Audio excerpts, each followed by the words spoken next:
Disclaimer. ये कहानी एक ओरिजिनल नॉवल से इंस्पायर्ड है। हमने इसे अपने वॉइस ओवर, नरेशन, एडिटिंग और इमेजिनेशन के जरिए क्रिएटिवली ट्रांसफॉर्म किया है, सिर्फ एंटरटेनमेंट और एजुकेशनल पर्पस के लिए। हम किसी भी यूट्यूब चैनल या क्रिएटर का कंटेंट कॉपी नहीं करते। अगर कहानी के कुछ नाम, सीन्स या डायलॉग्स किसी और कंटेंट से मिलते जुलते लगते हैं, तो वो सिर्फ एक कोइंसिडेंस है, कंटेंट कॉपी नहीं। ये कहानी ओरिजिनल नॉवल पे बेस्ड है। इस कहानी में bloodshed, murder, killing, kidnapping, war, clashes, romance, betrayal और अडल्ट मैच्योर लैंग्वेज का यूज हो सकता है। कृपया हेडफोन्स का उपयोग करें, खासकर जब आप पब्लिक या फैमिली एनवायरनमेंट में हों। हमारे कंटेंट का एकमात्र उद्देश्य व्यूअर्स को एक ओरिजिनल कहानी के रूप में एंटरटेन करना है, बिना किसी क्रिएटर के राइट्स का उल्लंघन किए। हम ओरिजिनल नॉवल राइटर और उनके काम का दिल से सम्मान करते हैं और उन्हें पूरा क्रेडिट देते हैं।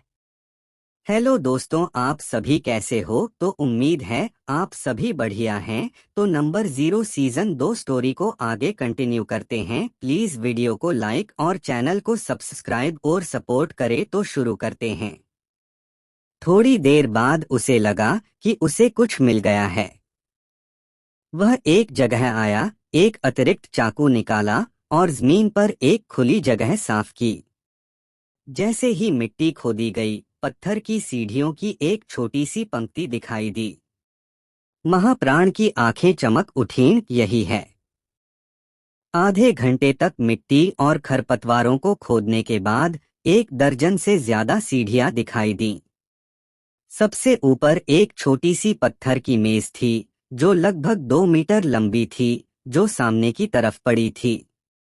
यह पूरी तरह से साधारण नीले पत्थर से बनी थी और बहुत ही खुरदरी थी। इसमें कुछ भी खास नहीं था। प्राण बाएं सीढ़ियों पर वापस आया, 3 लंबी अगरबत्तियां निकाली और उन्हें जलाया। कुछ बुदबुदाया, धीरे धीरे पत्थर की मेज तक चला गया और उस पर लंबी अगरबत्तियां रख दी। जैकलिन ने तब पाया कि पत्थर की मेज पर बहुत पहले खोदे गए 3 छेद थे, जिनका उपयोग विशेष रूप से धूपबत्ती रखने के लिए किया जाना चाहिए। लड़की को जमीन से खोदी गई पत्थर की मेज और धूपबत्ती रखने की जगह देखकर आश्चर्य हुआ। तभी उसके कानों में एक बुदबुदाती हुई आवाज सुनाई दी। विद्वान महाप्राण ईमानदारी से पूर्वजों के आशीर्वाद के लिए प्रार्थना करते हैं। शोधार्थी। खारदाश की आंखें चौड़ी हो गईं। मैंने बहुत समय पहले सुना था कि यह मास्टर मो कभी किसी से मिलने पर हार नहीं मानता और वह बहुत ही उग्र है। वह लापरवाह आदमी नहीं है, लेकिन वह काफी हद तक वैसा ही है। फिर भी वह वास्तव में खुद को विद्वान कहता है। यह किस तरह से समान है? जैसे ही वह सोच रहा था, उसके सामने भाग्य के दिव्य क्षेत्र ने उसकी धूप को ग्रहण कर लिया और अरोरा जैसी बहती हुई आकृतियां उत्सर्जित की। अगले ही पल पत्थर की सीढ़ियों का अंत घने कोहरे द्वारा विपरीत पहाड़ी से जुड़ गया। जब कोहरा छंटा तो सभी के सामने एक अजीब सा द्वार दिखाई दिया। यह वास्तव में 3 रंगों की भूमि है। खरदास इतना आश्चर्यचकित हुआ कि वह अवाक रह गया। पोर्टल के चारों ओर से चमकदार रोशनी निकल रही थी, बिल्कुल 3 रंगों में, न ज्यादा न कम। चलो चले। महाप्राण मुस्कुराया और सिर हिलाया, फिर पहले अंदर चला गया। सभी ने एक दूसरे को देखा, उनके चेहरों पर खुशी दिख रही थी और वे उसके पीछे पीछे चल पड़े। गेट के पीछे आध्यात्मिक ऊर्जा से भरी एक छोटी सी घाटी थी।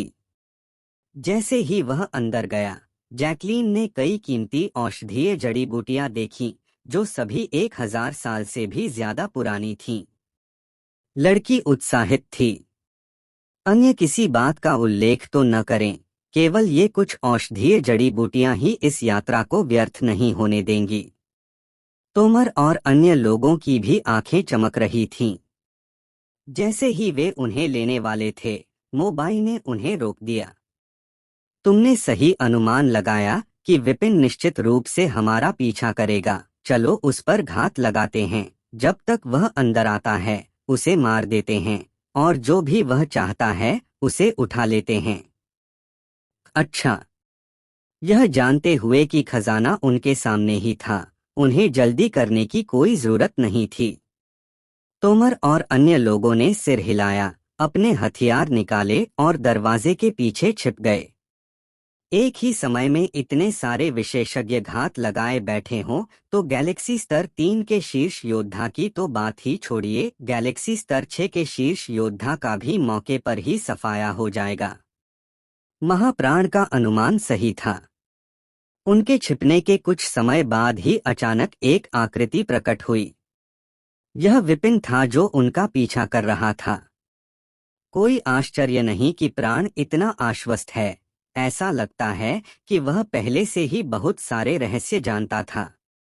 एक आह भरते हुए विपिन अंदर जाने वाला था, लेकिन फिर रुक गया। यह जानते हुए कि मैं निश्चित रूप से उनका पीछा करूंगा, वे निश्चित रूप से वहां छिपेंगे और घात लगाएंगे। महाप्राण बेवकूफ नहीं था। उसे पता था कि वह उसके साथ मौत तक लड़ेगा, इसलिए वह निश्चित रूप से अंदर छिप जाएगा और अवसर की प्रतीक्षा करेगा। अगर वह इस तरह से अंदर गया तो उसे काट दिया जा सकता है और घात लगाकर मार दिया जा सकता है, लेकिन इसे ऐसे ही छोड़ देना बहुत सस्ता काम होगा। आखिरकार एक बार जब प्राण खजाने के साथ गैलेक्सी के 7वें स्तर तक पहुंच जाएगा तो उसे मारना इतना आसान नहीं होगा। मैं निश्चित रूप से यह अकेले नहीं कर सकता, शायद अगर कुछ और लोग आ जाएं तो एक मौका हो सकता है। विपिन ने धीरे से मुस्कुराते हुए धुंध के सामने 2 कदम बढ़ाए और अपनी उंगली से उसे हल्के से थपथपाया। एक क्षण में अनगिनत दिव्य शक्तियां उसमें समा गईं और मूल 3 रंग का प्रकाश तुरंत चकाचौंध हो गया, जिससे हवा में लहरें पैदा हो गईं जो पानी के प्रवाह की तरह लग रही थीं। यह सब करने के बाद विपिन हल्के से कांप उठा और भेस की शक्ति ने उसके चेहरे के आकार और रूप को पूरी तरह से बदल दिया और वह थोड़ा पीला रंग वाले मध्यम आयु वर्ग के व्यक्ति में बदल गया। यह सब करने के बाद भी वह जल्दी में नहीं था, बल्कि वहीं खड़ा होकर इंतजार कर रहा था। उनकी शक्ति के आशीर्वाद से 3 रंग की रोशनी सभी दिशाओं में चमकती है, जो निश्चित रूप से कई लोगों को यह नोटिस कराएगी कि इस बार डेस्टिनी डिवाइन दायरे में अनगिनत मास्टर्स प्रवेश कर रहे हैं। जब तक गैलेक्सी के 6ठे स्तर के आसपास उनमें से कुछ हैं, मोबाइल कोई लहर नहीं बना पाएंगे। सचमुच वहां तेजी से कदमों की लहर दौड़ गई और 15 मिनट से भी कम समय में 1 दर्जन से अधिक लोग आ गए। इन लोगों ने रोशनी तो देखी, लेकिन आगे नहीं भागे। इसके बजाय उन्होंने सतर्कता से चारों ओर देखा। 3 रंगों वाली जगह में खजाने होने चाहिए और वे चीजों को हथियाने से पहले मारे नहीं जाना चाहते थे। विपिन ने पलटकर सबकी ओर देखा। कुल 12 लोग थे। सबसे मजबूत साधना वाले 2 लोग अभी अभी गैलेक्सी के 6ठे स्तर पर पहुंचे थे। बाकी के ज्यादातर लोग गैलेक्सी के 4थे और 5वें स्तर पर थे। हालांकि वे समान रूप से मजबूत थे, फिर भी वे महाप्राण और उसके समूह से बहुत पीछे थे। सब लोग, मैं मीठा हूँ, एक साधारण साधक। मैंने संयोग से इस जगह की खोज की।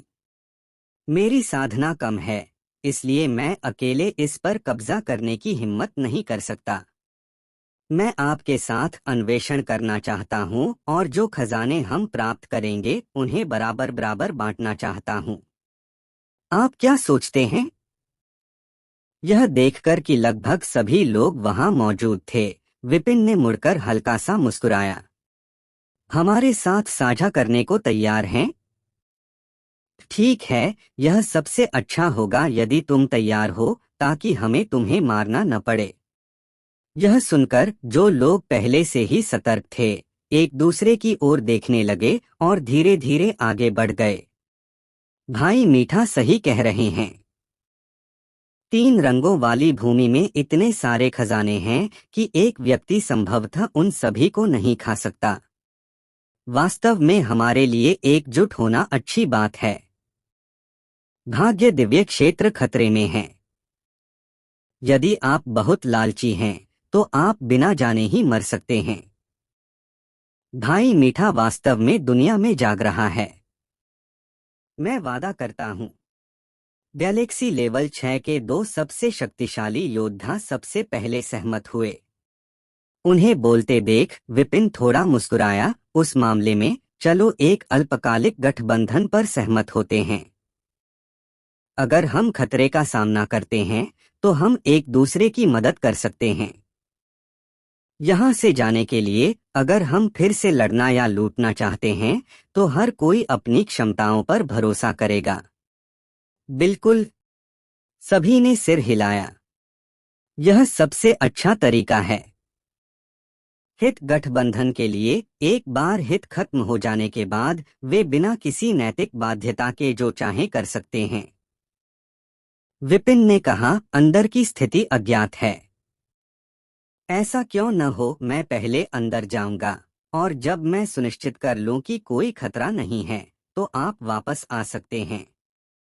रुको, ऐसा नहीं है कि मुझे भाई मीठा पर भरोसा नहीं है, लेकिन चूंकि सभी ने इसे देखा है इसलिए हम सभी को एक साथ अंदर जाना चाहिए। गैलेक्सी लेवल 6 योद्धा ने एक कदम आगे बढ़ाया। यह सही है। आप पहले क्यों होंगे? हम सबने मिलकर इसकी खोज की है, इसलिए हमें एक साथ आगे बढ़ना चाहिए और एक साथ पीछे हटना चाहिए। दूसरे गैलेक्सी छठे स्तर ने भी ठंडी सांस ली। एक विपिन ने भौहें सिकोड़ी, लेकिन उसकी आंखों में व्यंग्य झलक रहा था।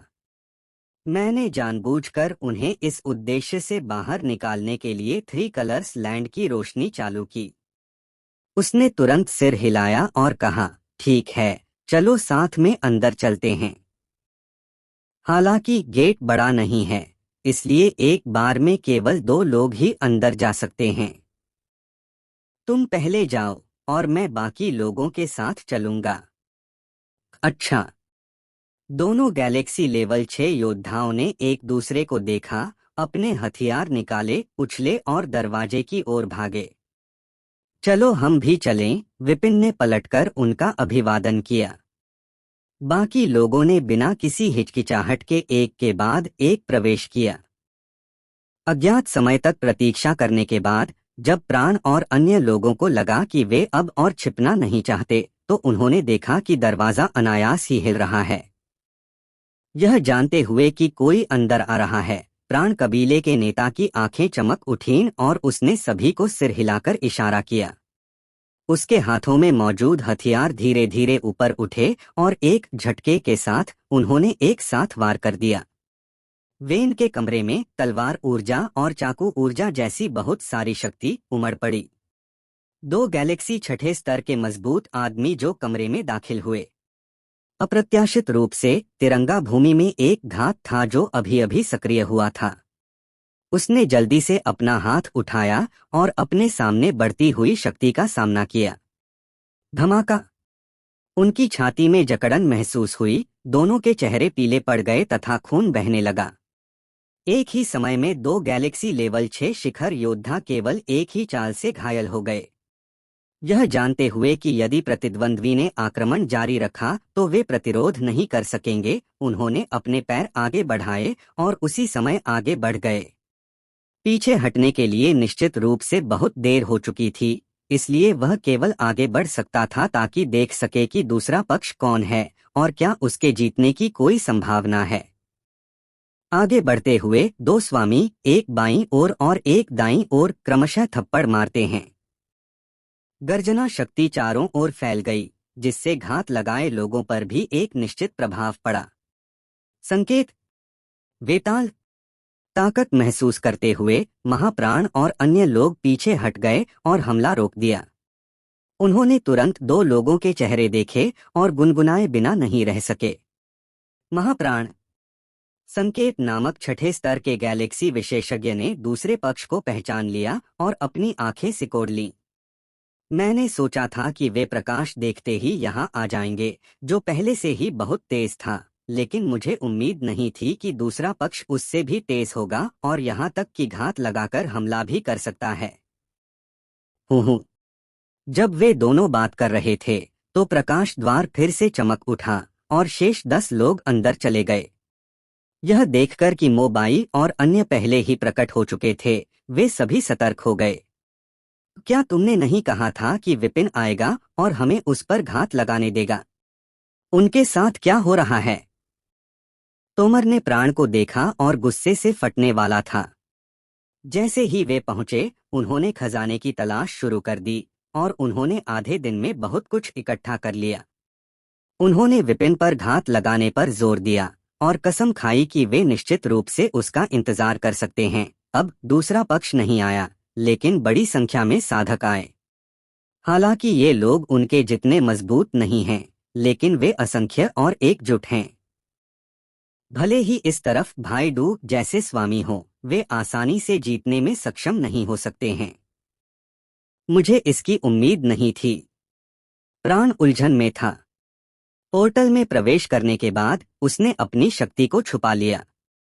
तार्किक रूप से कोई 3 रंग का प्रवाह नहीं था, इसलिए भले ही किसी ने इसे खोज लिया हो, कुछ ही समय में यह बेहद सुरक्षित हो जाएगा।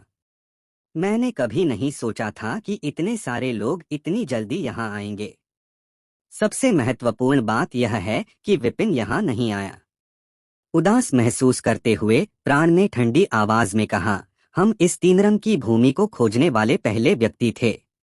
आपको पहले वापस जाना चाहिए और अनावश्यक संघर्ष नहीं करना चाहिए। आवाज खत्म होने से पहले ही एक दुखी आवाज सुनाई दी, खजाना पुण्यवानों का है। चूंकि हर किसी ने इसका सामना किया है, इसलिए जो भी इसे पहले पालेगा, स्वाभाविक रूप से उसका मालिक बन जाएगा। वुश! जैसे ही वह बोल रहा था, एक व्यक्ति तेजी से आगे बढ़ा। हाँ, आपने कहा कि यह आपका है और मैंने कहा कि यह मेरा है। किसी को कार्रवाई करते देख अन्य लोग खुद को रोक नहीं सके और एक साथ आगे बढ़ गए। क्या साहस है! उसे उम्मीद नहीं थी कि ये लोग उसकी धमकियों के सामने कार्रवाई करने की हिम्मत करेंगे। प्राण का चेहरा काला पड़ गया और उसने अपने हाथ में दाव चाकू को उस आदमी पर घुमाया जो सबसे पहले आगे बढ़ा। उसने इस वार में अपनी पूरी ताकत लगा दी। ब्लेड उसके पास पहुंचने से पहले ही हवा को चीर चुका था और एक बड़ा घाव कर चुका था। इस चाल की ताकत को देखते हुए तीसरे या चौथे स्तर के गैलेक्सी योद्धा की तो बात ही छोड़िए, यहाँ तक कि छठे स्तर के योद्धा को भी अचानक इसका सामना करने पर पीछे हटना पड़ता। लेकिन जो पहला व्यक्ति तेजी से आगे बढ़ा, उसे उसकी चाल की खामी मालूम थी। वह थोड़ा सा हिलकर चकमा दे गया। अगले ही पल वह अपने सामने की घाटी में भागा, जमीन पर पड़ी एक औषधीय जड़ी बूटी को पकड़ने के लिए हाथ बढ़ाया और फिर घनी झाड़ियों में गायब हो गया। यह है वह छद्मवेश में कमीना विपिन है। महाप्राण की पुतलियां सिकुड़ गईं। उस व्यक्ति के अलावा कोई और नहीं हो सकता जो अपने दांव से इतना परिचित हो और ऐसे महत्वपूर्ण क्षण में आसानी से चकमा दे सके। पीछा करना। उसे उम्मीद नहीं थी कि जब वह यहाँ घात लगाने के लिए इंतजार कर रहा था, तो दूसरी पार्टी ने लोगों के एक बड़े समूह को लाया, सफलतापूर्वक उनका ध्यान भटका दिया और उन्हें आसानी से घुसने दिया। मोबाई इतना क्रोधित था कि वह फटने वाला था और तुरंत उस दिशा में पीछा किया जहां वह आदमी गायब हो गया था। जाओ खजाना खोजो। मीठा को बाहर निकलते देख संकेत, वेताल और अन्य लोगों को पता था कि अवसर आ गया है, इसलिए उन्होंने संकोच करने की हिम्मत नहीं की। एक क्षण में 1 दर्जन से अधिक लोग चारों दिशाओं में भाग निकले। अगर 1 या 2 लोग बाहर निकलते तो तोमर, शमशिर और अन्य लोग उन्हें रोक सकते थे, लेकिन अब जब इतने सारे लोग एक साथ बाहर निकले तो उन्हें कैसे रोका जा सकता था। पलक झपकते ही 7 या 8 लोग दर्जनों मीटर बाहर निकल गए और सभी घाटी में प्रवेश कर गए। पीछा करना बंद करो, चलो जल्दी से खजाना ढूंढते हैं, नहीं तो सब कुछ खत्म हो जाएगा। यह जानते हुए कि भले ही वह इन सभी लोगों को मारने में कामयाब रहा, लेकिन बाद में निश्चित रूप से और भी लोग आएंगे, शमशिर उदास लग रहा था। वह चिल्लाने से खुद को रोक नहीं सका और सबके पीछे पीछे घाटी की ओर भागा। यह प्राण बहुत अविश्वसनीय है।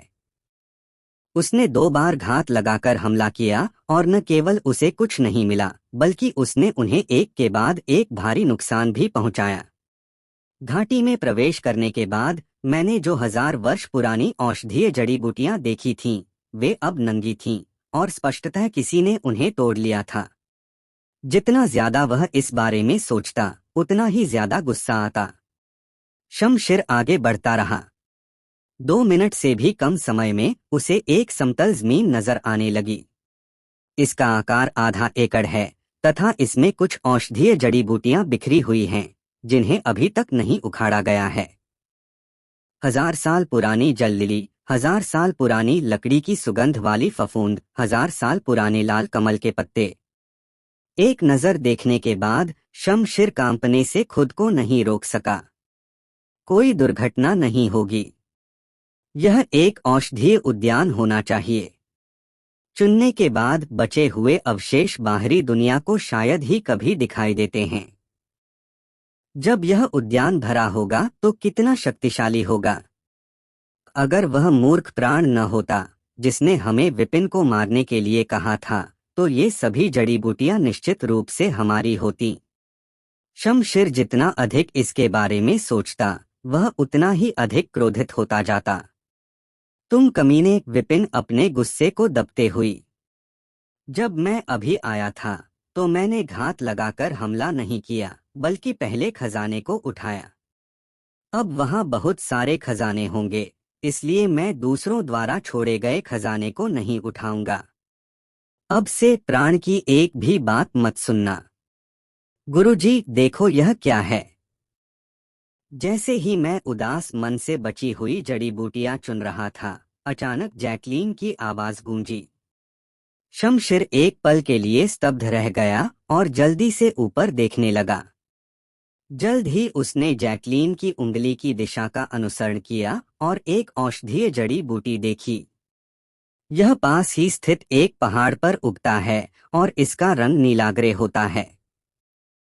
यह है नीला घास।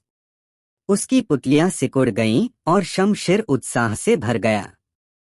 तियानकिंग घास, जैकलीन उलझन में दिखी। शमशेर ने समझाया, यह एक बहुत ही कीमती औषधीय जड़ी बूटी है जो आकाशगंगा के 7वें स्तर तक पहुंचने में बहुत मददगार है। अगर मैं इसे पा सकूं तो शायद मैं आखिरी कदम उठा सकूं। यह कहा जा सकता है कि यह जड़ी बूटी बगीचे के सभी खजानों के बराबर है। यद्यपि वह औषधीय जड़ी बूटियों का पूरा बगीचा खोने से बहुत दुखी था, लेकिन यदि वह इस पौधे को तोड़ पाता तो निश्चित रूप से इस नुकसान की भरपाई हो जाती। बहुत अच्छा। जैकलीन जब शिक्षक को यह कहते सुना तो वह बहुत उत्साहित हुआ। यदि शिक्षक इसमें सफल हो जाते हैं तो उनका पूरा बांस वन संप्रदाय शक्तिशाली हो जाएगा और 1000 मील के दायरे में सबसे शक्तिशाली ताकतों में से एक बन जाएगा। इस स्तर की जड़ी बूटियों में पहले से ही अपनी आध्यात्मिकता होती है और इन्हें सीधे नहीं तोड़ा जा सकता। अन्यथा एक बार जब यह घृणा का कारण बनती है तो इसमें मौजूद आध्यात्मिकता सीधे विषाक्तता में बदल जाएगी और अपना प्रभाव खो देगी। यद्यपि वह उत्साहित था, शमशेर जल्दी में नहीं था, लेकिन उसकी आंखें गंभीरता से भरी थीं।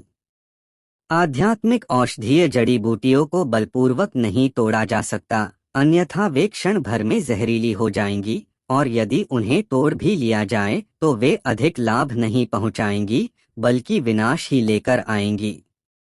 फिर खरदास ने पहली बार यह सुना। उसकी आंखों में भ्रम था। चिंता मत करो, हमारा बांस वन संप्रदाय लकड़ी के तत्व से संबंधित है। हम आध्यात्मिक औषधियों के साथ संवाद करने में अच्छे हैं और हमारे पास उन्हें चुनने की विधि भी है। जब तक मैं इसे चुपचाप कर सकता हूं, मैं सफल हो जाऊंगा। आप मेरे लिए रखवाली कर सकते हैं और साथ ही उनसे सीख भी सकते हैं। शमशेर हल्के से मुस्कुराया, उसके पास कूद गया, अपनी कलाई को घुमाया, एक जेड बोतल निकाली, धीरे से उसे खोला और तुरंत उसमें से एक समृद्ध आध्यात्मिक ऊर्जा फैल गई।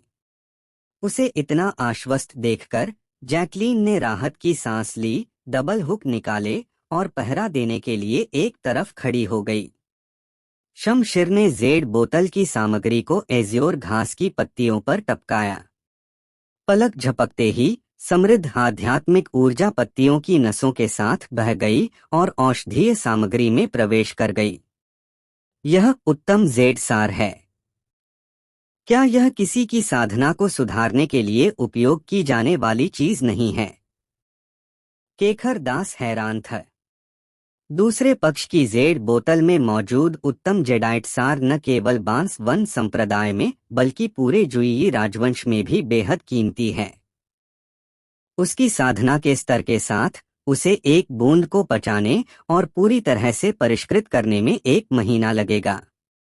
क्या इसे सीधे औषधीय पदार्थों पर टपकाना बर्बादी नहीं है? बेकार। शमशिर ने अपना सिर हिलाया। ध्यान से देखो। जैकलीन ने उलझन में देखा और पाया कि उत्तम जेड सार जिसे परिष्कृत करने में उसे खुद भी कठिनाई हुई थी, बिना एक बूंद बचे पूरी तरह से अवशोषित हो गया था। नीली घास जो अभी तक भूरे नीले रंग की थी, अब रसीली और हरी हो गई थी, एक रत्न की तरह लग रही थी। यह उसे चुनने, आत्मा को लुभाने का पहला कदम है।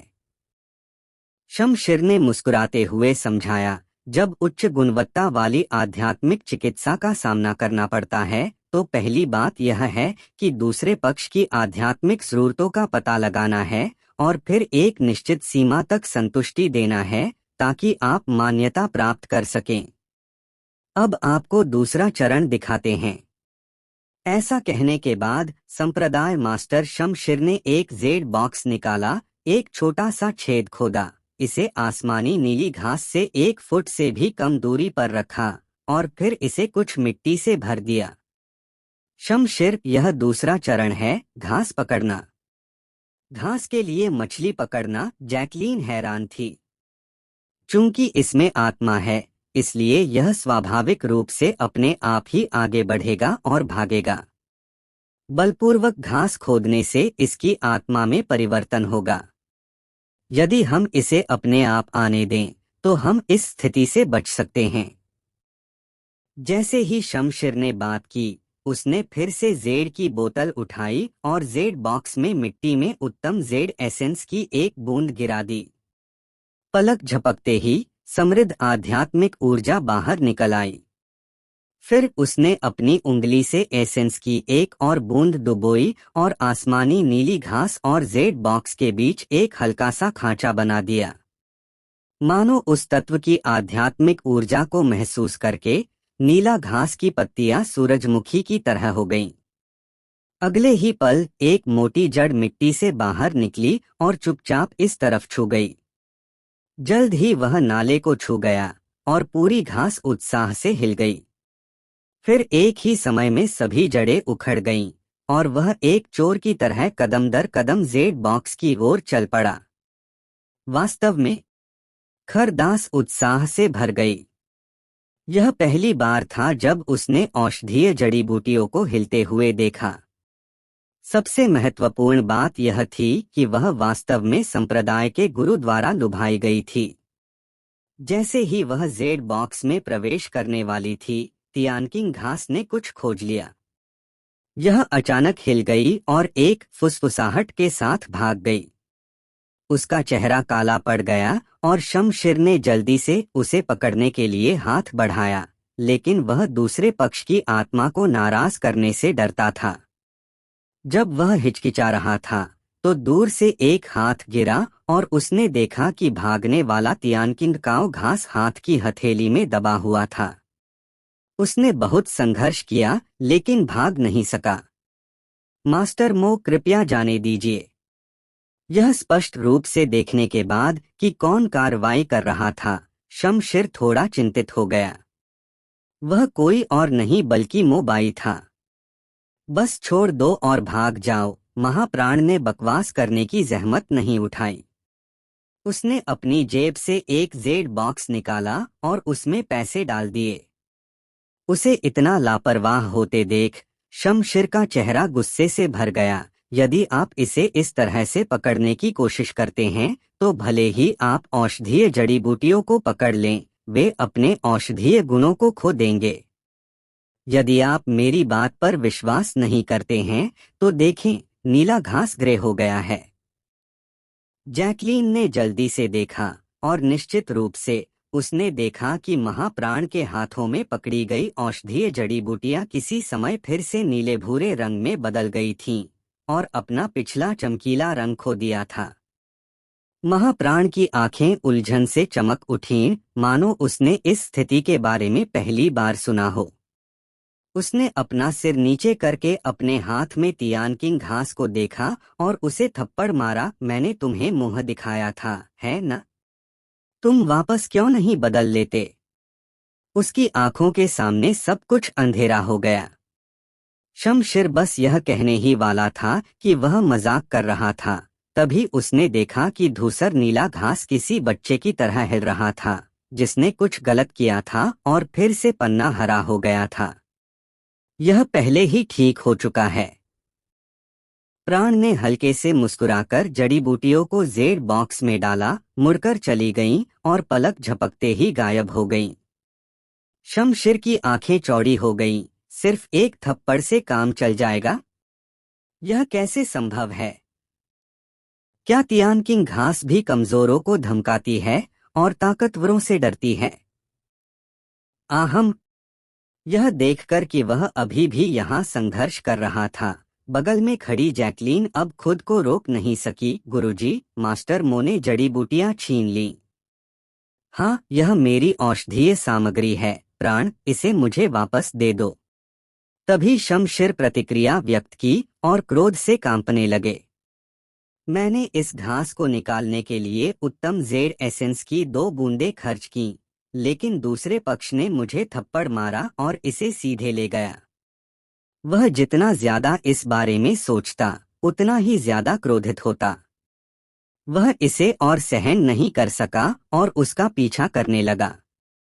कुछ कदम चलने और खोजने के बाद उसने मो बाई को घास में बैठे और एक औषधीय जड़ी बूटी खोदते हुए देखा। इस समय संप्रदाय मास्टर मो ने अपनी सांस रोक ली और सावधानी से चले गए। उनके सामने एक हल्का लाल फीनिक्स क्राउन घास एक था। हालांकि फीनिक्स क्राउन घास लोगों को अपनी खेती को बेहतर बनाने में मदद नहीं कर सकती है, लेकिन यह घावों को ठीक करने में बेहद प्रभावी है।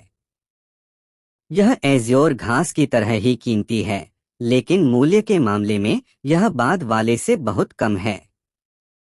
उन्होंने महाप्राण को एज़्योर ग्रास उठाते समय कोड़े मारे और मारा, लेकिन उन्होंने फीनिक्स क्राउन ग्रास के पौधे के साथ ऐसा व्यवहार किया। शमशिर जितना ज्यादा इस बारे में सोचता गया, उसका गुस्सा बढ़ता गया। वह इसे और बर्दाश्त नहीं कर सका और प्राण के उठे हुए पिछवाड़े पर लात मार दी। धमाका। तुम कुत्ते, कमीने मास्टर मो। मास्टर मो प्राण को इस बात की उम्मीद नहीं थी कि यह हमला छिपकर किया जाएगा। वह अचानक से चौंक गए और आगे की ओर भागे और सिर के बल जमीन पर गिर पड़े। उनका पूरा चेहरा कीचड़ से लथपथ हो गया। फीनिक्स क्राउन घास जिसे वह पकड़ने वाला था, उससे डर गई और तुरंत अपनी जड़ें फैलाकर भाग गई और फिर बिना किसी निशान के हरी घास में गायब हो गई। शमशिर, तुम क्या करने जा रहे हो? जमीन से उठने के लिए संघर्ष करने के बाद प्राण ने आखिरकार प्रतिक्रिया व्यक्त की। उसका चेहरा गुस्से से लाल हो गया और वह चिल्लाने से खुद को रोक नहीं सका। मैं आखिरकार इस औषधीय जड़ी बूटी को लेने ही वाला था, लेकिन दूसरे पक्ष ने मुझे डराकर भगा दिया। क्या हुआ? मैं क्या कर रहा हूँ? क्या तुम्हें नहीं पता कि क्या हो रहा है? तुम मुझे नीला घास क्यों नहीं लौटा देते? शमशिर ने डांटा। एज़्योर ग्रास क्या है? प्राण उलझन में थी। दिखावा करते रहो। शमशिर समझाने ही वाला था कि तभी उसे लगा कि उसकी आस्तीन कस गई है। जैकलीन उसके पास आई और उसे घबराहट से देखा। मास्टर, वह एक हाथ, 2 हाथ जो जड़ी बूटियां ले गए। शमशिर दंग रह गया। फिर उसे याद आया कि महाप्राण ने अभी अभी एक हाथ से औषधीय जड़ी बूटियां पकड़ी थीं और दूसरे हाथ से थप्पड़ मारे थे, जो वास्तव में 2 हाथ थे। लेकिन अब उस आदमी का हाथ जड़ से टूट चुका था और उसका शरीर का संतुलन स्थिर नहीं था, इसलिए उसने उसे लात मारकर गिरा दिया। क्या यह सच में गलत है? शमशिर दंग रह गया। मास्टर शमशिर, आप क्या कर रहे हैं? वह हैरान था। दूसरी तरफ बैठा प्राण इस बारे में सोचते सोचते और भी ज्यादा क्रोधित हो गया और पूरी तरह से आग बबूला हो गया। अपने गुस्से को काबू कर रहा था। मुझे खेद है मास्टर मो, मैंने अभी गलत व्यक्ति को पहचान लिया। शमशिर शर्मा गया। गलत व्यक्ति? क्या हो रहा है? हालांकि मोबाई गुस्से में था, फिर भी उसने इसे सहन किया। यह इस तरह है, शमशिर ने जल्दी से तथ्य समझाया कि वह नीला घास को बाहर निकालने वाला था, लेकिन इसे दूसरे पक्ष ने छीन लिया। अच्छा ऐसा है। प्राण को अचानक एहसास हुआ और उसने उत्सुकता से देखा। आपने कहा था कि उत्तम ज़ेडसार आकाश नीली घास को पकड़ सकता है। यह क्या है? क्या तुम मुझे यह दिखा सकते हो? बेशक, शमशिर को पहले से ही दोषी महसूस हो रहा था, और जब उसने सुना कि वह इसकी भरपाई कर सकता है, तो उसने तुरंत ज़ेड की बोतल निकाली और उसे आगे बढ़ा दिया। हालांकि उत्तम ज़ेडसार कीमती है, बांसवन संप्रदाय के नेता के रूप में उसके पास अभी भी बहुत कुछ है। उसने अभी 2 बूंदें पी हैं और लगभग 8 बूंदें बची हैं। औषधीय जड़ी बूटियां चुनना हो या अभ्यास करना हो, यह बहुत मददगार है। प्राण ने ज़ेड की बोतल ली, उसका ढक्कन खोला और एक नज़र डाली। उसने पुष्टि की कि उसके सामने रखा आध्यात्मिक तरल वास्तव में कीमती था। जैसे ही वह उसे वापस करने वाला था, उसने अचानक चिल्लाया जैसे उसने कुछ देखा हो। यह वह व्यक्ति है जिसने मेरा होने का नाटक किया था। कहा। प्राण ने जल्दी से उस दिशा में देखा जिधर उसकी उंगली ने इशारा किया था, लेकिन दूर दूर तक किसी का कोई निशान नहीं था। महानगरिया। मैं सोच रहा था कि क्या मेरी आंखें धुंधली थीं और इसीलिए मैं इसे नहीं देख पाया। तभी मैंने जैकलीन की चिंतित पुकार सुनी। एक क्षण रुकने के बाद वह जल्दी से पलटा और पाया कि एक हाथ वाला प्राण, जो उत्तम ज़ेडसार को पकड़े हुए था, पहले ही भाग चुका था और हाथ हिलाते हुए चला गया। आध्यात्मिक तरल के लिए संप्रदाय मास्टर शमशिर, धन्यवाद। आप। उसकी आंखों के सामने सब कुछ अंधेरा हो गया और शमशिर लगभग बेहोश हो गया। इस सारे हंगामे के बाद 2 हाथ और यह एक हाथ नकली है। तू कमीने। विपिन, मैं तुम्हें कभी माफ नहीं करूंगी। शमशिर थोड़ा पागल हो गया जब उसने सोचा कि नीला घास और उत्तम ज़ेडसार दोनों उसके लिए बेहद कीमती थे। यह पहली बार था कि एक शक्तिशाली छठे स्तर के गैलेक्सी योद्धा को इस तरह से धोखा दिया गया था। लगातार 2 बार तो यही हुआ। जितना ज्यादा वह इस बारे में सोचता, उतना ही ज्यादा गुस्सा आता। अब उसे दवाई ढूंढने की परवाह नहीं थी और वह बस उसके पीछे पीछे चलता रहा। एक छोटी सी मिट्टी की ढलान पर जाने के बाद उसने पाया कि आसपास कोई नहीं था और किसी का कोई निशान भी नहीं था। जितना ज्यादा वह इस बारे में सोचता, उतना ही ज्यादा गुस्सा आता। जब वह उलझन में था, तभी उसने एक जानी पहचानी आवाज सुनी। मास्टर शमशिर, आप यहाँ क्यों हैं? क्या आपने उस विपिन को देखा है? हो सकता है कि वह मेरे वेश में हो, इसलिए सावधान रहें। वह जल्दी से पलटा और देखा कि एक हाथ वाला महाप्राण उसके सामने खड़ा है, जिसने अभी अभी उसका सामान चुराया था। आप कौन हैं? शमशिर ने दूसरे व्यक्ति को मार डालने की इच्छा को रोकते हुए डांटा। क्या तुम मूर्ख हो? बेशक मैं महाप्राण हूं। हम एक दूसरे को कई सालों से जानते हैं, तुम मुझे पहचानने में विफल नहीं हो सकते। प्राण ने अपनी आंखें घुमाई। ऐसा नहीं है कि मैं आपको पहचान नहीं सकता, बल्कि ऐसा है कि किसी ने आपका वेश धारण कर लिया और मेरी एड्ज्योर ग्रास और उत्तम ज़ेड एसेंस चुरा ली। उसका रवैया देखकर शमशिर ने जल्दी से समझाया। यह विपिन ने ही किया होगा। हमें उसे मार डालना चाहिए। महाप्राण ने अपनी आंखें सिकोड़ लीं, अपनी कलाई घुमाई और उसकी हथेली में चाकू प्रकट हुआ। अपने हथियार निकालो और अगर तुम्हें फिर से कोई ऐसा व्यक्ति मिले जो बिल्कुल मेरे जैसा दिखता हो, तो तुरंत हमला करो। अच्छा। शमशिर ने सिर हिलाया। अपना हाथ हिलाओ। तुम पहले जाओ। अच्छा। प्राण ने जवाब दिया और आगे बढ़ा। इससे पहले कि वह 2 कदम आगे बढ़ता, उसे अपने पीछे हवा की सीटी जैसी आवाज महसूस हुई। वह इतना डर गया कि उसने जल्दी से चकमा दे दिया। फिर उसने पाया कि शमशिर एक डबल हुक पकड़े हुए था और उसने उसे उस जगह पर पटक दिया जहां वह अभी खड़ा था। शमशिर, तुम क्या कर रहे हो? प्राण इतना गुस्से में था कि वह फटने वाला था। नाटक करो, फिर से नाटक करो। शमशिर ने दांत पीसते हुए कहा, क्या तुम सचमुच सोचते हो कि मैं तुम्हें पहचान नहीं सकता? तुम पागल हो, बढ़ावे। प्राण कांपते हुए बोले, जब आप 27 साल के थे, तो आपको पिछले गुरु ने संप्रदाय से लगभग निष्कासित कर दिया था क्योंकि आपको एक महिला साधक पसंद थी। मैंने आपको प्रायोजित किया था। आपकी हिम्मत कैसे हुई कि आप कहें कि मैं नकली हूं? आप इसके बारे में जानते हैं? शमशिर दंग रह गया। वह महिला साधक उसका पहला प्यार थी।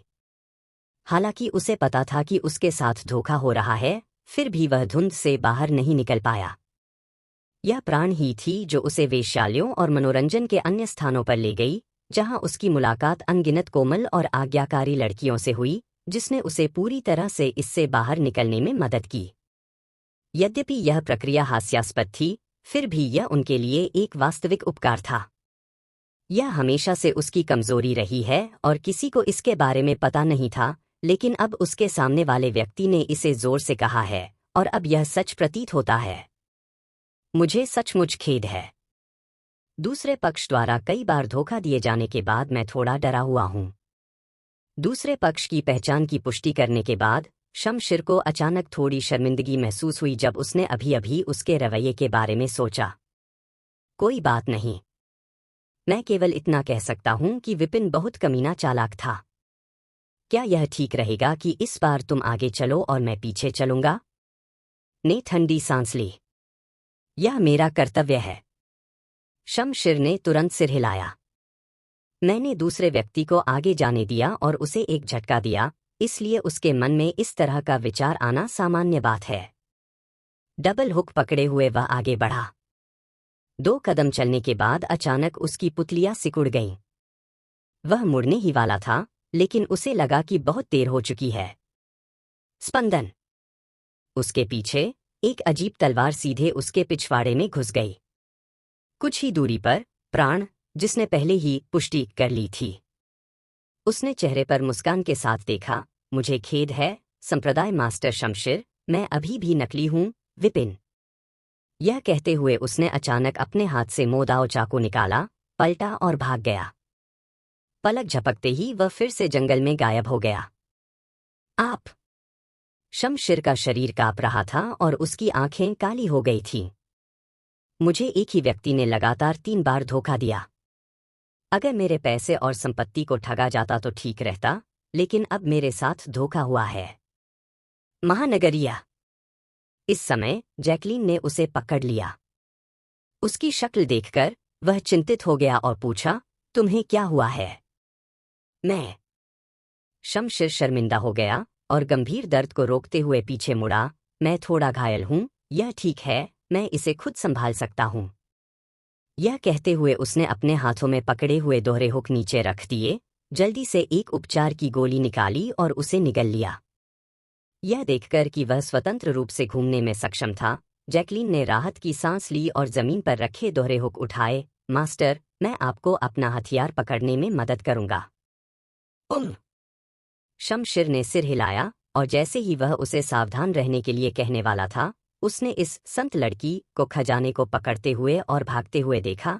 धन्यवाद, संप्रदाय मास्टर शमशिर, हथियार के लिए। आप। इसे और अधिक सहन न कर पाने के कारण शमशिर के मुंह से खून निकल आया। शांत जंगल में प्राण ने अपने सामने औषधीय जड़ी बूटियों को देखा। उसकी आंखें उत्साह से चमक रही थीं।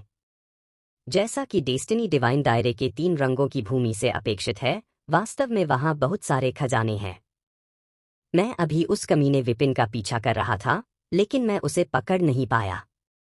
इसके बजाय मैं यहाँ संयोग से आया था और मैं बहुत भाग्यशाली था कि मुझे वह दवा मिल गई जिसकी मुझे तलाश थी। यह एक क्लाउड लीफ ट्री है और इस पर उगने वाला क्लाउड लीफ फल टूटे हुए अंगों को जोड़ने में बहुत मदद करता है। जब तक वह इसे ले लेता, विपिन द्वारा काटा गया हाथ वापस आ सकता था।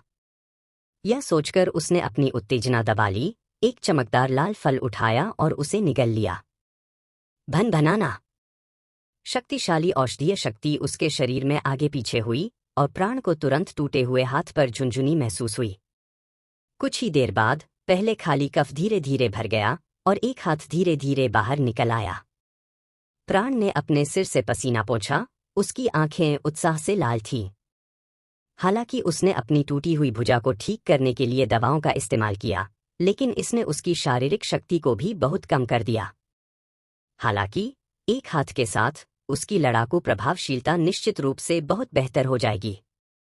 हालांकि वह अभी भी थोड़े समय में अपने सबसे मजबूत स्तर पर नहीं पहुंच सकता था, लेकिन अंतर बहुत बड़ा नहीं होगा।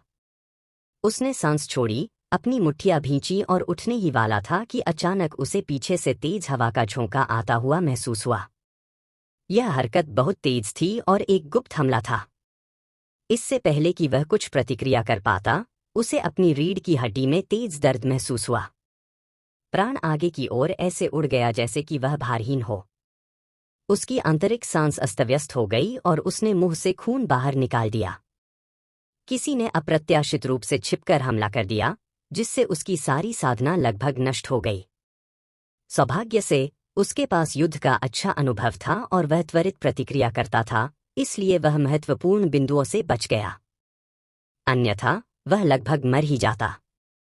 उसने जल्दी से अपना सिर घुमाया और एक जाना पहचाना चेहरा अचानक उसकी नजर में आया। उसने गुस्से में अपने दांत पीसते हुए कहा, शमशिर, क्या तुम पागल हो गए हो क्या? अंधे हो क्या? मैं तुमको दिखाई नहीं दे रहा हूं क्या जो तुम मेरे पे हमला कर रहे हो? प्राण दहाड़ने से खुद को रोक नहीं सकी। यह कोई और नहीं बल्कि बांसवन संप्रदाय का नेता शमशिर था, जिसे वह अपने साथ लाया था। मुझे नहीं पता कि इस समय इस आदमी को क्या हुआ। वह अपनी नाक से जोर जोर से सांस लेता रहा, एक उग्र बैल की तरह। उस पर चुपके से हमला किया गया, लेकिन वह संतुष्ट नहीं था और फिर से भाग गया। तुम? यह देखकर कि वह इतना क्रूर था और रुकने का कोई इरादा नहीं था, प्राण ने उसका सामना करने की हिम्मत नहीं की और जल्दी से पीछे हट गया। हालांकि वह तेजी से पीछे हट गया, लेकिन प्रतिद्वंद्वी ने और भी तेजी से हमला किया और जल्द ही फिर से उसके पास आ गया। उसकी हथेलियां हवा की तरह तेज और उसकी हथेली की शक्ति एक ड्रैगन के समान मजबूत थी। मास्टर शमशिर, क्या आपने कुछ गलत समझा है? मैं वास्तव में मोबाई हूं, छद्मवेश में विपिन नहीं। दूसरे पक्ष को इस तरह देखकर प्राण ने कुछ सोचा और जल्दी से समझाया। उसी समय उसने अपनी कलाई को घुमाया और उसकी हथेली में मोदाओ चाकू प्रकट हुआ। अपनी ताकत के साथ उसे सिर्फ एक हथियार से ज्यादा की जरूरत है। हालांकि यह मोदाओ चाकू चोरी हुए हथियार से कहीं कमतर है, फिर भी यह इस्तेमाल करने लायक है। उसे हथियार निकालते देख शमशिर ने अपने दिल में फिर से इसकी पुष्टि की। उसकी हथेली की ताकत बढ़ती रही और उसकी हथेली की शक्ति भारी होती गई। हवा की लहरें तेजी से महाप्राण की ओर बढ़ रही थीं। प्राण ने उन्हें रोकने के लिए अपनी तलवार घुमाई। जैसे ही उसने इस भयावह आभा को रोका, उसने महसूस किया कि उसकी पीठ फिर से सुन्न हो रही है और उसके शरीर के सभी छिद्र अनायास ही खुल गए। यह जानते हुए कि कोई फिर से उस पर पीछे से हमला कर रहा है, प्राण के लिए बचने के लिए बहुत देर हो चुकी थी।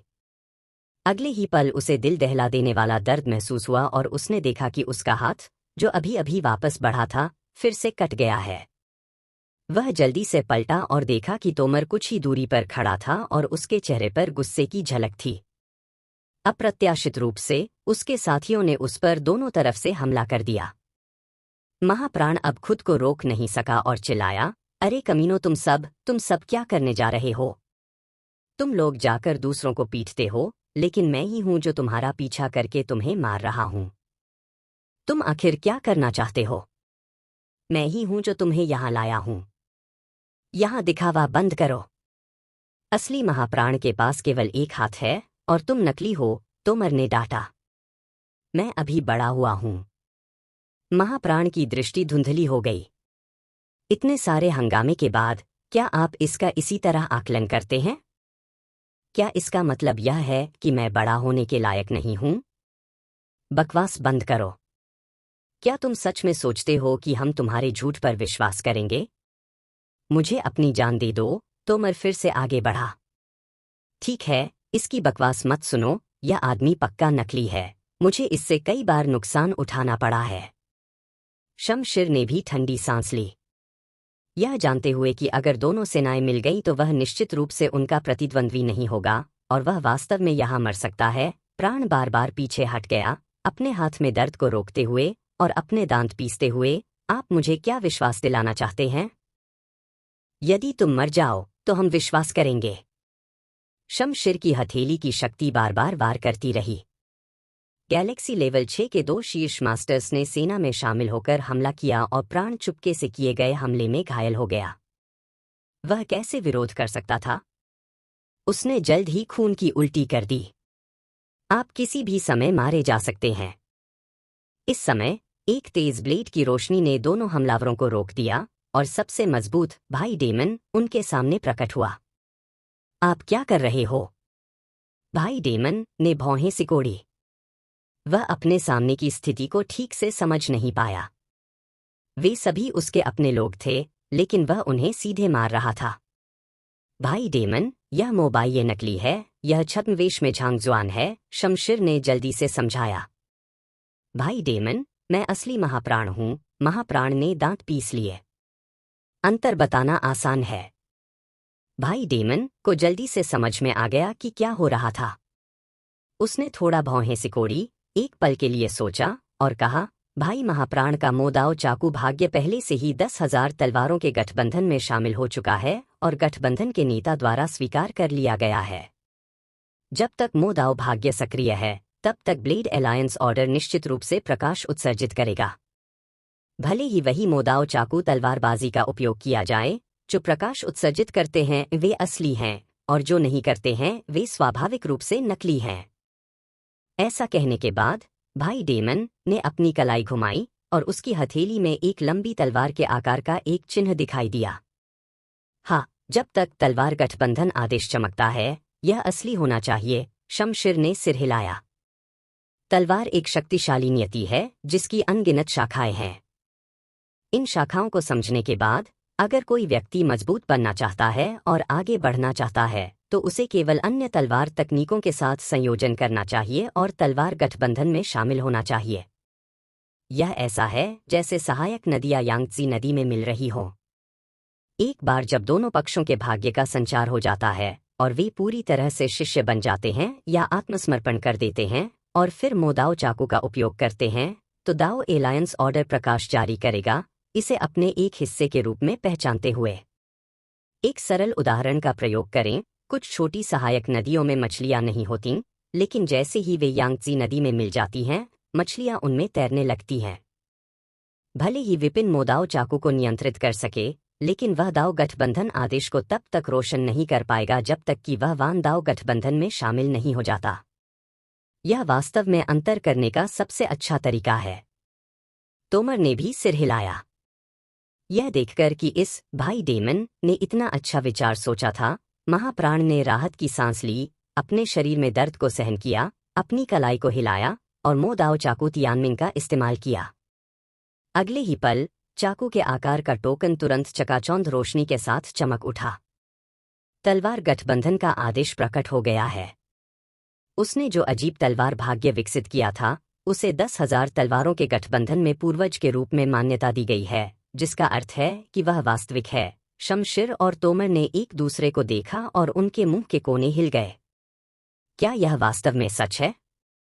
ऐसा लग रहा है जैसे उन्होंने अभी अभी इस आदमी का हाथ काट दिया है। मैं बस यही कहूंगा कि मैं असली हूं। यह देखकर महाप्राण को रोने का मन हुआ। क्या यह मेरे लिए आसान है? मैंने तुम्हें विपिन से निपटने में मेरी मदद करने के लिए यहां आने के लिए कहा था, लेकिन अंत में तुम ऐसे व्यवहार करने लगे जैसे तुम मेरे भाई हो और तुम मुझे मारने आए हो। क्या हो रहा है दुनिया में? कैसा पाप है? मुझे खेद है भाई प्राण, आप इसे फिर से कैसे जोड़ेंगे? उसकी अभिव्यक्ति को देखकर तोमर शर्मिंदगी से भर गया और जल्दी से कटा हुआ हाथ ले लिया। नहीं। महाप्राण ने अपना सिर हिलाया और फिर से बादल के पत्ते के पेड़ के पास आ गया। शाखाएं और पत्तियां रसीली हैं, जो एक समृद्ध जीवन शक्ति और आभा बिखेर रही हैं, लेकिन फल गायब हो गए हैं और ऐसा लगता है कि अभी केवल एक ही है। महाप्राण अवसाद से भर गए। मैं अंततः ठीक हो गया, लेकिन इन दो बेवकूफ़ों ने मुझे फिर से घायल कर दिया। मैं इसके बारे में जितना भी सोचूं, मुझे घुटन महसूस होती है। बादल पत्ती के फल में बहुत अधिक जीवन शक्ति होती है। एक पेड़ के लिए एक का उत्पादन करना पहले से ही बहुत अच्छा है। इस पेड़ पर 7 नहीं होने चाहिए। उसका उद्देश्य देखकर शमशिर ने कहा, लेकिन क्या? महाप्राण ने देखा। कुछ देर सोचने के बाद शमशिर ने कहा, कोई दूसरा फल नहीं है, लेकिन फल में जीवन शक्ति फल के पेड़ द्वारा प्रदान की जाती है। हालांकि प्रत्येक शाखा और पत्ती में बहुत अधिक नहीं होता है, लेकिन एक साथ ढेर किए गए उनकी संख्या भी बहुत भयानक है। यदि आप वास्तव में फल नहीं ढूंढ सकते हैं, इस पेड़ को काट दें, सभी पत्तियों और तने को खा लें। यह टूटी हुई उंगली को फिर से जोड़ने में सक्षम होना चाहिए। अपने सामने लगे विशाल फल के पेड़ को देखकर महाप्राण ने अपनी भौहें रगड़ी। क्या यह मानव भाषा है? यह पेड़ 5 मीटर से ज्यादा ऊंचा है और इससे कटी हुई लकड़ी का वजन कम से कम 10,000 पाउंड होगा। आप मुझसे मेरी कटी हुई उंगलियां जोड़ने के लिए नहीं कह रहे हैं, बल्कि एक गुलाम की तरह काम करने और मुझे खाकर मार डालने के लिए कह रहे हैं। इस पेड़ को खाना खत्म करना यथार्थवादी नहीं है। अन्यथा चलो इसे फिर से खोजते हैं। 3 रंगों की भूमि में कई खजाने हैं। भले ही हम क्लाउड लीफ फ्रूट न पा सकें, ऐसे ही प्रभाव वाली औषधीय जड़ी बूटियां भी होनी चाहिए। उसकी दुविधा को देखकर तोमर ने कहा, हम बस इतना ही कर सकते हैं। महाप्राण ने सिर हिलाया, एक गोली ली, थोड़ी देर के लिए अपनी अस्तव्यस्त सांस को समायोजित किया, अपनी चोटों से उबरा और फिर सिर हिलाया। खजाने की तलाश जारी रखो। इससे पहले कि वह बोलना समाप्त करता, अचानक उसके सामने के जंगल से एक चमकदार रोशनी निकली और आकाश में 3 रंग वहीं से निकले प्रतीत हुए। हाँ, इस तिरंगे देश का मूल, इस दिव्य क्षेत्र का खजाना, इसी खजाने से प्राप्त होना चाहिए। चलो चलें और देखें। उसकी आंखें चमक उठीं और प्राण को अब किसी और चीज की परवाह नहीं रही। वह आगे बढ़ा और सभी लोग उसके पीछे पीछे चल पड़े। थोड़ी देर बाद वह सामने आ गया। इन रोशनियों ने न केवल उन्हें आकर्षित किया, बल्कि 3 रंगीन भूमि में प्रवेश करने वाले अन्य लोगों को भी आकर्षित किया। न केवल मोबाई को वहां मिले सहायक थे, बल्कि बाद में आए संकेत और वेताल भी दूर नहीं खड़े थे। उनमें से प्रत्येक उत्साह से भरा हुआ था। मास्टर प्राण, एक खजाना प्रकट होने वाला है। क्यों न हम अस्थायी रूप से लड़ाई बंद कर दें? जब खजाना बाहर आएगा, तो जो कोई भी इसे परिष्कृत कर सकेगा, वह इसका मालिक होगा। उन्हें आते देख संकेत की भौहें तन गईं और वह बोले बिना न रह सका। ठीक है, दूसरे पक्ष को देखने के बाद परम ने सिर हिलाया। हालांकि प्रतिद्वंद्वी की समग्र ताकत उनके जितनी अच्छी नहीं है, अगर वे वास्तव में लड़ते हैं, तो दोनों पक्षों को अनिवार्य रूप से नुकसान उठाना पड़ेगा। अगर चीजें गलत हो जाती हैं, तो कुछ लोगों को दूर ले जाया जा सकता है। इस मामले में शांति से रहना बेहतर है और पहले यह देखना चाहिए कि खजाना क्या है। प्रकाश बिखेरो। यह देखकर कि वह सहमत हो गया है, संकेत ने राहत की सांस ली, बात करना बंद कर दिया और सामने की ओर देखा। महाप्राण ने भी बात करना बंद कर दिया और ऊपर देखने लगी। मेरी आंखों के सामने एक विशाल चट्टान की दीवार थी, जिसकी सतह प्रकाश से घिरी हुई थी। समृद्ध और शुद्ध दिव्य ऊर्जा धीरे धीरे उस पर घूम रही थी, जिससे दिल की धड़कनें बढ़ रही थीं। बहुत शक्तिशाली भाग्य ऊर्जा। यह 4थे स्तर के भाग्य की शक्ति है। महाप्राण की पुतलियां सिकुड़ गईं। स्रोत दुनिया में 8 प्रथम स्तर की नियति, 24 द्वितीय स्तर की नियति और 99 तृतीय स्तर की नियति हैं। उन लोगों को छोड़कर जो खो गए हैं या जिन्हें विरासत में नहीं लिया जा सकता है, 3रे स्तर की नियति और उससे ऊपर के लोगों को वास्तव में नियंत्रित करने वाले सुपर शक्तिशाली लोगों की संख्या अनुमानतः 100 से अधिक नहीं है। भले ही 4थे स्तर का भाग्य उनके जितना अच्छा न हो, लेकिन यह निश्चित रूप से किसी से कम नहीं है। यदि कोई इसे समझ सकता है, तो उसकी ताकत निश्चित रूप से छलांग और सीमा से आगे बढ़ेगी। गैलेक्सी के 7वें स्तर तक पहुंचने की बात तो दूर, गैलेक्सी के दायरे को तोड़कर उच्च स्तर तक पहुंचना भी बहुत मुश्किल नहीं होगा। मैं नहीं जानता कि यह क्या नियति है। हमारे सामने जो ऊर्जा है, वह शुद्ध हो चुकी है और यह बताना असंभव है कि यह किस नियति की है। इसलिए इसे विरासत में पाना मुश्किल है। भन-भनाना। 3 रंगों वाली रोशनी जल्दी ही बंद हो गई और चट्टान की दीवार पर एक विशाल पत्थर का दरवाजा दिखाई दिया। दरवाजे के पीछे एक गहरी गुफा थी, जो अज्ञात दूरी तक फैली हुई थी और जिसका अंत एक नज़र में दिखाई नहीं देता था। पत्थर के द्वार के सामने एक व्यक्ति जितनी ऊंची 2 मूर्तियां हैं, जो द्वार देवताओं की तरह दोनों तरफ खड़ी हैं। महाप्राण ने ध्यान से देखा। मूर्ति का चेहरा सपाट है और उसमें कोई विशेषता नहीं है, लेकिन उसके कपड़े सजीव हैं। उसने लंबा गाउन पहना हुआ है और सिर झुकाए हुए है। पत्थर का द्वार और मूर्तियां थोड़ी अजीब लगती हैं, चाहे आप उन्हें किसी भी तरह से देखें। खजाना पत्थर के दरवाजे के अंदर होना चाहिए, तोमर ने धीमी आवाज में कहा। हाँ, महाप्राण ने सिर हिलाया। क्या आप पहले जल्दी जाना चाहते हैं? तोमर ने शकील और पास में खड़े अन्य लोगों को ध्यान से देखा। उसकी आंखें दृढ़ थीं। मैं अभी गलत था, मैं इस बार पीछे से कवर करूंगा। तुम पहले भागो, जब तक तुम्हें खजाना मिल जाए मुझे मत भूलना। शमशिर ने भी सिर हिलाया। मैं तुम्हारे साथ चलूंगा। हालांकि संकेत और पुलकित दोनों गैलेक्सी के छठे स्तर पर हैं, जब तक हम दोनों अपनी पूरी ताकत से बाहर निकलते हैं और कुछ दर्जन सांसों के लिए उन्हें रोकते हैं, तब तक यह कोई समस्या नहीं होनी चाहिए। पहले आगे बढ़ो। क्या तुम लोग ठीक हो? दोनों की चर्चा और दृढ़ संकल्प को सुनने के बाद भाई डेमन को आखिरकार समझ में आ गया कि इन दोनों लोगों ने गलत व्यक्ति को क्यों पहचान लिया था और मोबाई को घेरना चाहते थे। भाई डेमन, तुम्हारा क्या मतलब है? उसे यह कहते हुए सुनकर पुलकित असमंजस में पड़ गया। भाई डेमन अवाक रह गया।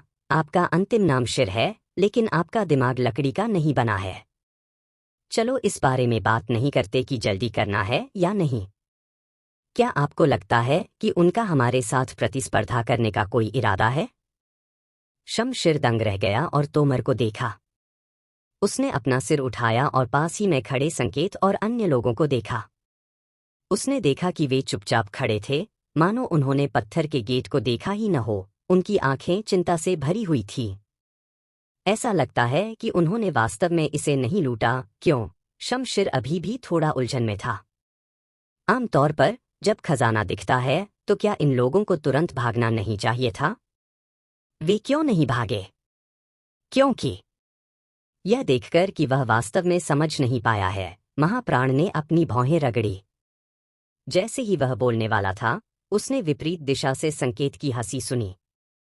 मास्टर मोप्राण, चूंकि आप इस 3 रंगों वाली भूमि में प्रवेश करने वाले पहले व्यक्ति थे, इसलिए स्वाभाविक रूप से आपको इस खंडहर का पता लगाने वाले पहले व्यक्ति होना चाहिए। महाप्राण मुस्कुराई। खजाने पुण्यवानों के होते हैं। चूंकि तुम यहां पहले आए हो, इसलिए मुझे लगता है कि तुम्हारे लिए पहले अंदर जाना बेहतर है और हम पीछे पीछे आ सकते हैं। मुझे जल्दी नहीं है। हा, मास्टर प्राण मजाक कर रहे हैं, इसलिए मुझे जल्दी नहीं है। संकेत मुस्कुराया और कहा, मैं अभी थोड़ा घायल हो गया था और मैं थोड़ी देर आराम करना चाहता हूं। आप पहले क्यों नहीं जाते? यह देखकर कि वे दोनों तरह तरह के बहाने बना रहे थे और पहले जाने को तैयार नहीं थे, शमशिर पूरी तरह से उलझन में पड़ गया। हर किसी से बात करना कब इतना आसान हो गया?